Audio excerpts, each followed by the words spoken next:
So welcome everyone. I apologize for a little bit of a slow start on this one, but it looks like we've got the group here now. My name is Ken Peterson. I'm on the classroom success team with Edwin. We are all teachers from coast to coast, and it's our job to run sessions like these, initial trainings, little chats along the way to help teachers get the most out of Edwin in their classroom. So today the focus is on in-person instruction. We have a whole series of these workshops set up on topics related to both instruction in a few different environments, so in-person, online, or hybrid. And we also have a number of sessions on assessment. There's one on formative assessment at 5 o'clock today, and a whole bunch coming up throughout March and April as well. I would like to recognize that Nelson's head office is situated upon traditional territories of the Wendat, the Anishinaabe Nation, the Haudenosaunee Confederacy, the Mississaugas of Scugog, Hiawatha First Nation, Alderville First Nation, and the Métis Nation. The treaty covering this area of land in Toronto, Ontario is collectively known as the Williams Treaties of 1923, and as a citizen of Cobourg, Ontario, the land on which I live, work, and play is also covered under the Williams Treaties of 1923. We seek a new relationship with First Nations, Métis, and Inuit peoples, one based in honor and deep respect. So here are today's topics for this session. I'm also open to any questions that come up along the way, as I said, so use the chat. We're going to look at ways to use the library. In the last 2+ years of me trying to support Edwin teachers the best I can, I've got a lot of questions about how to use the library, what's in there, how do I make sure I'm finding everything, I'm not missing anything. So that's going to be our first focus. The second focus is looking at collections and projects, because there are hundreds of collections in Edwin that have already been built for you and your students to use. So we're going to take a few minutes to explore those. And the last point I want to talk about is just pain points. Where are you having challenges? Why did you sign up for this webinar? How can I help you overcome some of the challenges you're experiencing in your classroom? Because I mean, you know, the world of education has been turned on its head this year. We're all facing challenges we didn't even dream of a few short months ago, I guess just over 12 months ago. So the goal today is to help you with as many of those as we can, and then maybe even more beyond that if you come to future sessions as well. So let's look at the library, making sure that we're leveraging it to its greatest extent. There's a lot in there. And sometimes it just gets missed if you're not searching or browsing in the right ways. So I've got a few tips for best practices to make sure that you and your students, this applies equally to all users in Edwin. One big one with students is logging in ahead of time. I can't tell you how many times I've had teachers tell me that things get derailed because students just aren't logged in. It's always a good practice to make sure that they're in there, and you too, because as soon as you're logged into your browser, it should keep you in, as long as you don't clear your cache or log out or use a different browser. So that's a big one. It seems simple, but it comes up so often. So just keep that one in mind. Another big one is when you're setting up your library, when you first go in, and if you haven't done this yet, I'll show you in just a few seconds in my own Edwin. Include other grades and subjects in your Edwin. Some of us are specialists. For a while there, I was teaching just grade 10 history, so that's probably all I would have turned on, just out of habit. But it's really great to include other subjects, other grades, so that when you do a search, you might get some, hits you didn't expect, and you can, liven up your lesson or enrich it with some other subjects to get students who are not necessarily so interested in history, but are interested in science. So if you combine those two together, Edwin makes it easy to do that. We're going to look at how you search and filter and look for different grades and interactives and videos, because there's lots of good stuff in the library, and also just to practice. Just like anything, searching and using quotation marks and that sort of thing isn't necessarily a natural thing to do, but once you get the hang of it, it makes it really makes the library come alive. It's easier to search by keyword if you're doing it right than to search by one word and get 795 hits, because that's really not helping anybody with that many results. So I'm going to jump out to my Edwin. What I'd like to do is show you a few examples of sort of some common issues that can come up when you're searching, because I see these again all the time. This is a really common occurrence when people go to search and they don't necessarily see what they expect. I'm going to do a really common search in Edwin. There are a ton of resources in Edwin on human rights. So, for example, This could either be when I'm planning for a lesson, I'm looking for some resources on human rights, or I could invite my students to just go search through Edwin because it's a safe platform. There's no weird stuff in here. It's all curriculum aligned. It's all grade appropriate. So if they just typed in human rights, here's what they would get. There we go. We have 237 results. Now that's a lot. And also you'll notice that almost every subject area is coming up over here, including math, which is a bit weird. Why is human rights showing up in math? And if I click on interactive, I get area rule for triangles. What does that have to do with human rights? Well, the issue there is that Edwin searches for both human and rights in the search. So if you're talking about right triangles or things like that, you're going to get those results too. So a really quick way to solve this is to yourself and also encourage your students to use quotation marks. And now here we go. We have 15 results, all focused on very specific topics related to human rights. There are collections in here on what are human rights. Education is a human right. That's a recent collection we just put up a month or two ago. Global action for human rights. There's lots of great stuff that is now really tightly tied to the topic of human rights just by putting those quotes on there. And if you're looking for some instructions or some help on how to use those tools, when you put your mouse over the little question mark up here, it gives you a few different tools, the quotes, the minus, and the plus, to do some searching. And these don't pop up automatically, so I thought I'd just highlight these. It's really important to know how to find stuff in Edwin and do it effectively. So that's one big tip. Another one, I'm just going to search for water this time, is to get good at filtering the grades over here. So if you really just wanted to focus in on grade 7 science, you could just check off the box next to science and get the resources for water related to science. Or if instead you're looking at geography, uncheck science and check geography. So now you've got a really focused collection of resources connected to water. All right, so what I'm going to do now is give everybody a few minutes to go into Edwin, try out those tips, the quotes, the filtering, the different grades to just get a handle on searching. It's a pretty quick task. I'm just going to give you about a minute or so to do it, allowing for time to sign in as well. And this would be a great time as well to pop into the chat and ask any questions you might have about search or other topics that you'd like to cover. So I'll give you a full minute and a bit to do that. Oh, here's a question from Tracy. Does the blue background denote a collection rather than an individual lesson? Yes, you got it. So if you see a light color, a light blue color, I'll see if I have one here. No, I don't have one here, but there was one for human rights. Great question.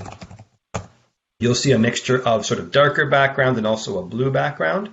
That means it takes you into a collection where you'll get several materials, maybe even a dozen or so, as opposed to just a single resource. So that's a good one. Thank you for bringing that up. Another good one is quality of life. That's another one that will, spell that right. That's another one that's good to put into quotations because you get 35 results on quality of life across a few different subject areas. But if you leave the quotes off, then you get 326 results across a couple of dozen subject areas. So it's really important to use those quotes if you're looking for something specific. Paul, good question. So yes, students do have access to the full library with the exception of a few teacher-facing videos that are designed specifically for teachers. They're mostly in math and they're on sort of teaching strategies around topics in math. But I would say 99.8% of what you find in the library is also visible to students. And also they search for it in the same way. The only difference I can think of off the top of my head is that you have access to both topics and curriculum when you search. A student doesn't get the curriculum lens. That's really the only difference between the student and the teacher experience. Good question. All right, so I'm going to flip over to my next section here. So now I want to look at collections. So these are materials that let you take not just one piece, but several pieces of content at a time. A lot of teachers and students haven't gone in there yet or might be aware of a couple, but there are literally hundreds in there now, which is new since the start of this year. So you'll definitely want to start using these if you aren't using them already. One more question. If students access a lesson, no, they do not. Sorry. So when you're in an actual piece of content, I'll go into it now. So Tracy's asked if students see, so I'll go in as a student here. I have a student account ready to go. If I go into this inside the solar system resource, just pick a random one, I get the same content that a teacher would get. It's all here in the main part of the object, but up at the top, I don't have the educator tools button that you would have because I'm not an educator, at least not in this particular account. And I also don't have the assign to Google or assign to Teams buttons that teachers have. So that's probably the only other example of a difference, is that the teacher tools and the assigning tools aren't there. But aside from that, the content's there. They can take notes, they can search, all that same stuff. So another good question. Thanks, Tracy. Let's flip over to a little task here. There are a lot of different types of collection, and these are, again, new this year. We used to just have, a few collections on a few topics, but now we've really blown up what you have in there. So what would be, I think, a good use of time here is to head over to your collections browser, which I'll show you how to access in a moment. It's the second button down in the top left corner of your screen, and look for at least one of each or at least one of these collections. So there are featured collections up top. So for example, Black History Month, we had a ton of featured collections on that subject. We just did one on International Poetry Day. Whenever things come up in the news, we try to keep collections up there so things are fresh. So what I'd suggest is going into the collections, and to get there, I'll just flip back to my screen. Here we go. Up in the top left corner, there's a button that says Edwin Collections. If you pop in there, and again, this is the same for students and teachers, full access to the whole thing. You can scroll up and down. So there's some of those Take 10 collections. There's current events, days of significance, and then you get into your subject areas down below. So let's take a few minutes to explore those collections. And if you find one that's really interesting, you can also grab the link and share it in the chat over on the side. The way you grab a link for a collection is the same way you grab a link for an individual piece of content. You click on the little chain link, and then all you have to do then is paste. So I've given you all, this is actually a cool collection. I'm a history nerd, so this is one of my favorites. It's a collection on innovations through history, specifically on things like microscopes and telescopes. So if you're interested in that, you can click on that link in the chat, or you can head into the collections browser and find your own. There's lots of good stuff in here. So let's take a couple more minutes. Just take a minute to go in there. You can use the same search tricks that we learned a few minutes ago as you're looking for collections too. Lots of good ways there. And then after you guys share a few collections, there's one already. After you've shared a few collections, we'll move on to the dashboard. Sort of switch gears from content to a nice tool that can help you with your teaching. Another great place to find collections is right on the home screen. We've put a number of featured collections right in the middle of that main screen. So whenever there's new exciting collections, we'll try to highlight the really good ones. Here, there's that telescopes one again. So you don't have to go hunting for them all the time. Sometimes there's going to be an exciting one right there on the home screen, like Pi Day. We had one for Pi Day. There's the poetry collection I mentioned. Lots of good stuff there. The other day, I was working with a teacher talking about collections, and she described these as like those HelloFresh meal kits that you can get now, because you still have to cook it, you still have to put it all together and put your teacher hat on and teach the lesson. But somebody's done some of the work of getting the recipe, getting the materials, getting some of the ingredients in the right proportions, and now you put on your chef hat or your teacher hat, and then you just gotta create the lesson or create the activity. So I thought that was a funny way of thinking about these. They take a lot of the pre-prep work out, but then you've still got to do the teaching work, which is why we all do what we do. So I'll move on to the next section with the dashboard. I don't see any questions, but of course, keep them coming. along the way if you have any. Whether you're teaching online, in person, virtual, hybrid, doesn't matter. I really think the dashboard is a really powerful tool and a really great way to keep tabs on your students and what they're doing and whether or not they understand what you've been teaching them and what they've been reading about. So here's how it works. I'm just going to bring up an example of the dashboard here. So here we go. This is zoomed all the way in. I'll zoom out in a minute, I promise. But this one is zoomed all the way in on a particular student and is showing me responses to self-check questions, which you will find in most resources in Edwin. So I can see really quickly that Amelia Lee, in the last 30 days, has done some work on the solar system. So maybe we're covering that in science. And after reading these resources on the solar system and the planet Pluto and how it's no longer really a planet anymore, she's answered some questions or responded to some statements about the content so that I, as the teacher, can see how well she does or does not understand the content. If Amelia were to go in right now and change these responses, the next time I come to my dashboard or refresh the screen, I would see those responses. So now I'll go up to the class level. I can see how this is an imaginary class. These aren't real students, I promise. But I can see how as a class they're reflecting on their own learning. It's not for marks. This isn't going into their report card, but it really helps me see who's struggling, who's not, and I can even zoom in right to the student and see which material they've been working on, which questions they struggle the most with, and really use that, again, putting my teacher hat on, to decide how I'm going to move forward with my whole class or with individual students.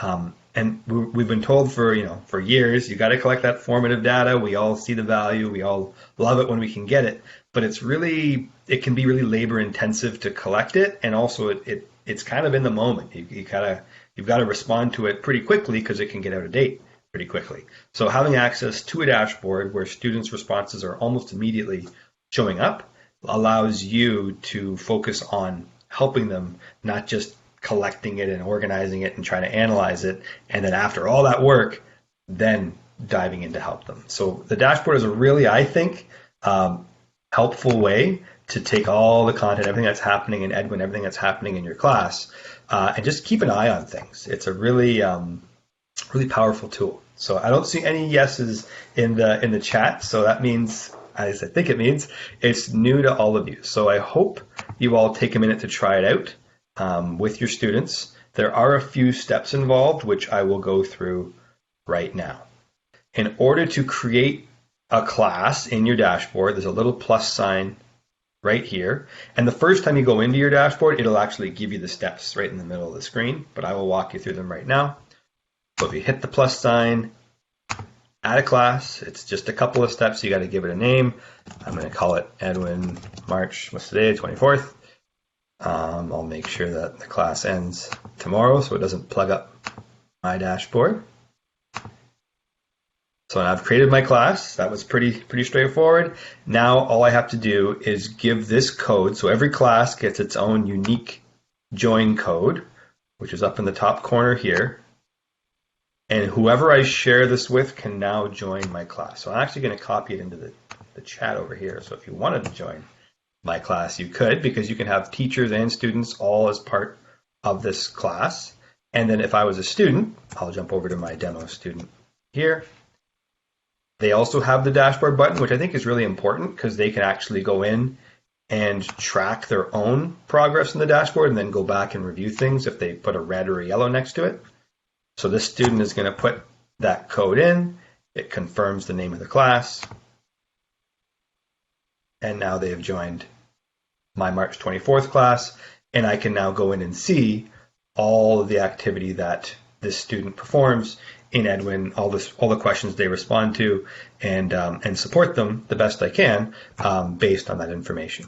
So as you can see now, we've got Amelia Lee. That's the demo student I just put the code in for. And when I access her dashboard, I can see the questions she's responded to in this class. And you can have multiple classes. You could have your class split up into different groups if you teach different sections in high school. You could have a separate class for each of your courses. It's really flexible. Once the person has joined the class, they're in. There's no really other maintenance aside from going in to check the responses. If you'd like to suggest some ways that you think you might use the dashboard or that you've thought of ways to use it, I'd love to hear some ideas in the chat. One example of a way to use it I've heard from many teachers is using it as sort of a conferencing tool. So when you sit down with your students or virtually sit down with them, however you're connecting, to just bring up the dashboard and say, okay, let's look at what we did in the last week. Where's the red? Where's the yellow? Where's the green? What did you pick up on? What did you like about it? And then where are the pain points? Where have you been struggling? And then you've both got a really clear outline in front of you, just a little record of learning, and it helps the students sort of jog their memory and maybe say, oh yeah, I got really stuck on that particular topic, and then you can work through it. So it's sort of like a running record of how that student's been learning over the last little while. Thanks, everybody. Have a good night.